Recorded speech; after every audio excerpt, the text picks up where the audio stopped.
So today we have the wire stripper that we just got from Copper Mine Tools, and let me show you what it is. It comes with 2 spare blades. Here is the wire stripper. It's nice and tiny, so when you're on the go, you can put in a wire, strip it right through. And it has the instructions.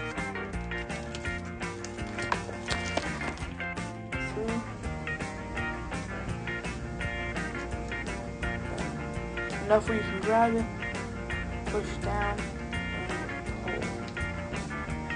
Now we have the ground wire and the 2 other ones, which we will strip in 1 second. I'll show you the cutting. So look at this one first.